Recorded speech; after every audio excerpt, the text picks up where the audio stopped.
Good morning students. B Ed first year यानी B Ed प्रथम वर्ष। बीएड फर्स्ट ईयर में पेपर 6 जिसका नाम है जेंडर, स्कूल एंड सोसाइटी अर्थात लिंग, विद्यालय और समाज।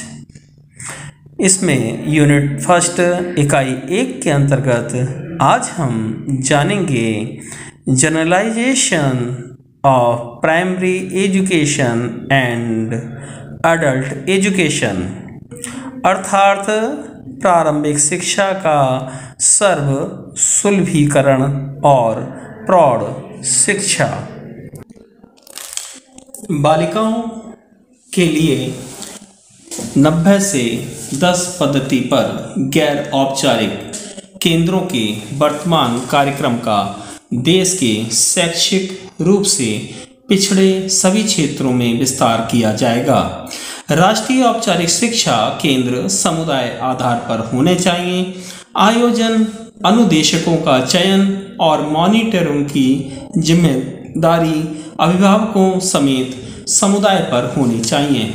लड़कियों के लिए गैर औपचारिक शिक्षा को चला रहे स्वैच्छिक संगठनों को अधिक सहायता देनी चाहिए। साथ ही ग्रामीण क्षेत्रों में लड़कियों को भाई बहनों और घर की देखभाल करने, ईंधन का काम करने, चारा लाने के लिए और पानी लाने के लिए अथवा दिहाड़ी मजदूरों में व्यस्त रखा जाता है। इसलिए नीति में उल्लिखित विशेष समर्थन सेवा में इन सभी क्षेत्रों को सम्मिलित करने की बहुत ज़्यादा आवश्यकता है। साथ ही स्कूलों में दाखिला लेने वाली लड़कियों की संख्या बढ़ाने में और स्कूल में बनाए रखने में शिशु केंद्र महत्वपूर्ण सहायक सेवा के रूप में काम करते हैं। शिक्षा को सर्वसुलभ कराने के लक्ष्य को ध्यान में रखते हुए मंत्रालय और संबद्ध संगठनों को सामाजिक वनखंड, पीने का पानी उपलब्ध कराने, मध्याह्न भोजन और अन्य पोषाहार कार्यक्रमों, बिना धुले हुए चूल्हे तथा स्त्रियों के जीवन में नीरसता समाप्त करने के कार्यक्रम तैयार करने चाहिए। साथ ही ग्रामीण तथा स्थानीय क्षेत्रों में रोजगार तथा कार्य के अवसरों से जुड़े शिल्पों के विकास को सर्वोच्च प्राथमिकता देने की आवश्यकता है, जिससे लड़कियों को पढ़ाने के लिए माता पिता को प्रोत्साहन मिल सके। स्त्रियों में 1995 तक निरक्षरता समाप्त करने के लिए 15 से 35 वर्ष की स्त्रियों के लिए प्रौढ़ शिक्षा कार्यक्रम बड़े पैमाने पर तैयार किया जाना चाहिए। ऐसा संकल्प लिया गया था, परंतु ये संकल्प पूरा नहीं हो सका।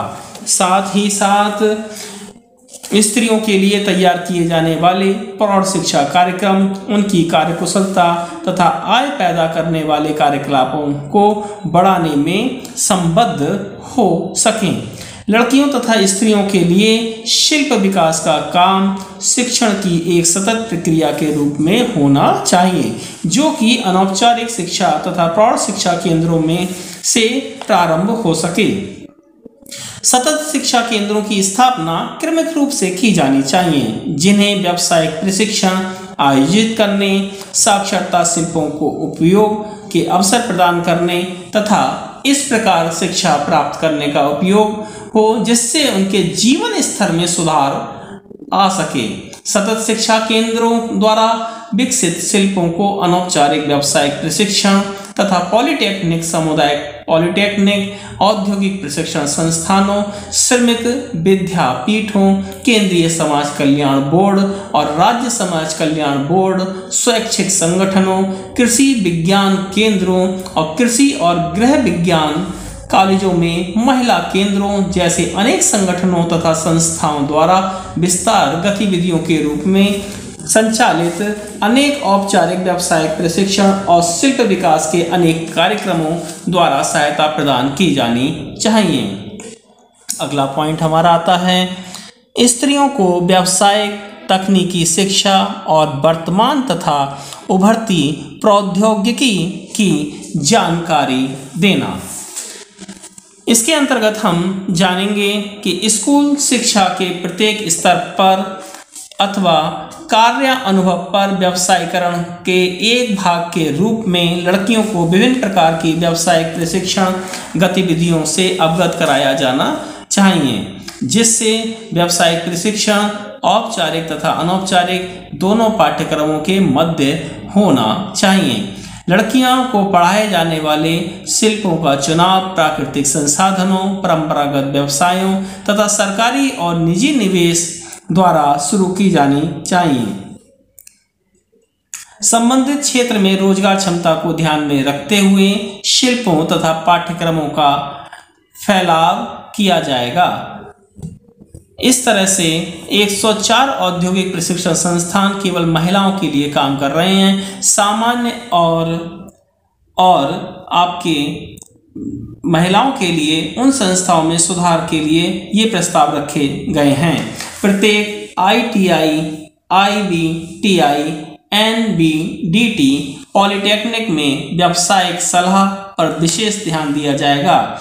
लड़कियों को गैर परंपरागत पाठ्यक्रम चुनने के लिए प्रेरित करने की तैयारी के रूप में स्कूलों में उपयुक्त प्रशिक्षण भी प्रदान किया जाएगा। व्यावहारिक प्रशिक्षण के साथ साथ ITI, NBTI पॉलिटेक्निक तथा सामुदायिक पॉलिटेक्निक द्वारा क्रेडिट, बैंकिंग, उद्यम विकास आदि के बारे में सूचना प्रदान की जाएगी। स्त्रियों को शामिल करने के लिए प्रशिक्षण योजना को सुदृढ़ किया जाएगा। शिल्प प्रशिक्षण में महिलाओं के लिए अवसरों में पर्याप्त विस्तार करने के लिए वर्तमान और प्रणाली शुरू की जाएगी। एक सुबह को और दूसरी दोपहर को रोजगार तथा प्रशिक्षण महानिदेशक के कार्यालयों में महिलाओं को व्यवसाय प्रशिक्षण के लिए अलग निदेशालय होना चाहिए।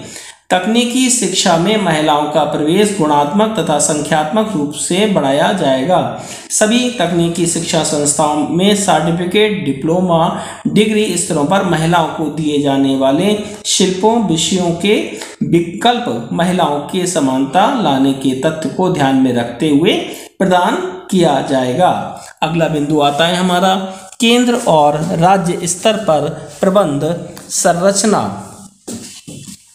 उपयुक्त कार्यक्रमों का राष्ट्रीय तथा राज्य दोनों स्तरों पर सतत रूप से नियोजन, निरीक्षण, समन्वय तथा मूल्यांकन किया जाएगा। कार्यक्रम के लिए उत्तरदायी प्रत्येक संगठन को सुदृढ़ किया जाएगा। साथ ही साथ महिला सेल को पुनः खोला जाएगा और उसे मजबूती प्रदान की जाएगी। महिलाओं के प्रशिक्षण कार्यक्रमों के लिए नियोजन तथा संचालन के लिए प्रौढ़ शिक्षा निदेशालय में सुदृढ़ सेल खोले जाएंगे, जिससे महिलाओं को और मजबूती प्रदान हो सके।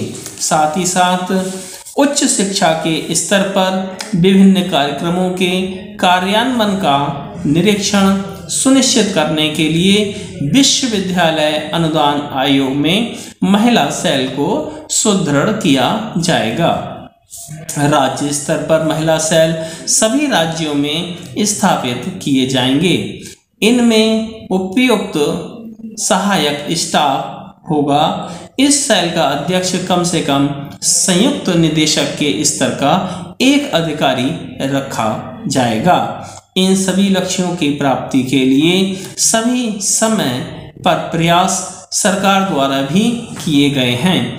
इसके बावजूद भी स्त्रियों को वांछनीय सीमा तक की शैक्षिक समानता और प्रगति नहीं हो पा रही है। साथ ही साथ अब इस पर विशेष रूप से ध्यान देने की जरूरत है। अब हम जानेंगे भारतीय स्त्रियों को प्राप्त शैक्षिक अवसरों की समानता। इसके अंतर्गत भारत की जनसंख्या 2001 के अनुसार भारत वर्ष में 2001 में 102 करोड़ 70 लाख 15,000 और 257 व्यक्ति थे। उनमें से 49.57 करोड़ स्त्रियां थीं।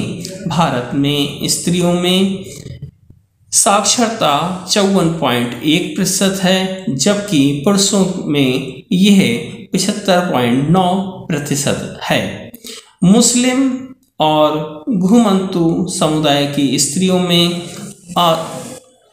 असाक्षरता दर अन्य धार्मिक समुदायों से कहीं अधिक है। ग्रामीण स्त्रियों में शहरी स्त्रियों की अपेक्षा साक्षरता दर बहुत अधिक है। अनुसूचित जातियां और जनजातियों में स्त्रियों में साक्षरता बहुत कम है।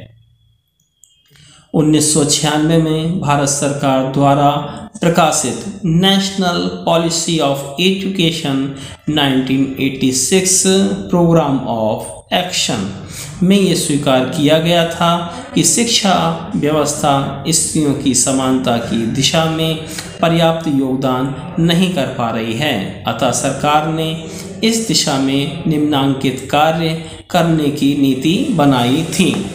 कौन कौन से कार्य बनाने की नीति बनाई थी उसके अंतर्गत हम जानेंगे। सबसे पहले नंबर 1 पर लड़कियों के लिए प्राथमिक शिक्षा की योजना बनाई जाए, विशेष रूप से स्त्रियों के लिए जिनकी आयु 15 वर्ष से 35 वर्ष के बीच है, जिनकी संख्या 1995 तक अनुमानता 6.8 करोड़ होने वाली थी।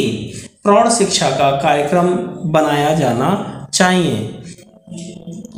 अगला बिंदु, लड़कियों या स्त्रियों को व्यावसायिक और तकनीकी शिक्षा दिलवाई जानी चाहिए। स्त्रियों को शैक्षिक समानता हेतु विविध प्रकार की क्रियाएं भी करवाई जानी चाहिए। राष्ट्रीय शिक्षा नीति ने ये प्रस्तावित किया था कि भारतीय स्त्रियों की दशा में परिवर्तन लाने के लिए शिक्षा को हस्तक्षेप करना होगा, यह तय किया गया था। शिक्षा को हस्तक्षेप करने की भूमिका निभानी होगी, साथ ही पाठ्यक्रमों और पुस्तकों की पुनः रचना भी करनी होगी, जिससे नए मूल्यों का विकास हो सके। व्यावसायिक तकनीकों और प्रोफेशनल शिक्षा में स्त्रियों के प्रवेश का विस्तार किया जाएगा। स्त्रियों को शैक्षिक अवसरों की समानता प्राप्त हो सके, इसके लिए गतिशील प्रबंध ढांचा भी सृजित किया जाएगा। Thanks for watching. धन्यवाद।